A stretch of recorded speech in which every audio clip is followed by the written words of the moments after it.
ചിറ്റൂർ തത്തമംഗലം വേട്ടക്കറുപ്പസ്വാമി ക്ഷേത്രത്തിലെ പ്രതിഷ്ഠാ ദിനോത്സവം ആചാര അനുഷ്ഠാനങ്ങളോടെ ആഘോഷിച്ചു. 2 ദിവസങ്ങളിലായിരുന്നു ആഘോഷ പരിപാടികൾ. രണ്ടാം ദിനത്തിൽ നിർമ്മാല്യ ദർശനത്തോടെ ചടങ്ങുകൾ ആരംഭിച്ചു.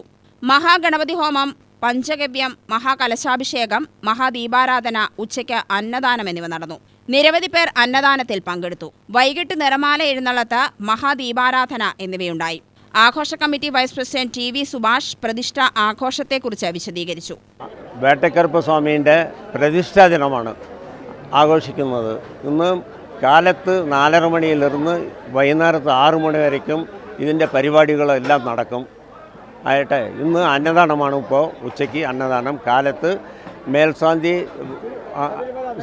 ശബരിമല മേൽശാന്തി നീലകണ്ഠൻ നമ്പൂതിരിയാണ് അത് അഭിനയത്തിൽ ചെയ്തു കൊടുത്തത്. ഇന്ന് അവരുടെ പൂജയും അനുഷ്ഠാനങ്ങളും പാരമ്പര്യമായി നടക്കുന്ന എല്ലാ പൂജകളും നടക്കുന്നുണ്ട്. ഈ വേട്ടക്കറുപ്പസ്വാമീൻ്റെ പറയാൻ പോയാൽ ഇത് സുമാർ ഒരു 250 കൊല്ലത്തിൻ്റെ മുമ്പിലിരുന്ന് നടന്നു വരുന്നതാണ്. അതുകൊണ്ട് ഇത് ഇന്നത്തെ ഡേറ്റിൽ കൊല്ലം നടത്തുന്ന പ്രതിഷ്ഠാ ദിനം ഇന്ന് വന്നതുകൊണ്ട് ഞങ്ങൾ അന്നദാനത്തോടു കൂടി എല്ലാം ചെയ്യുന്നുണ്ട്. UTV news, Palakkad.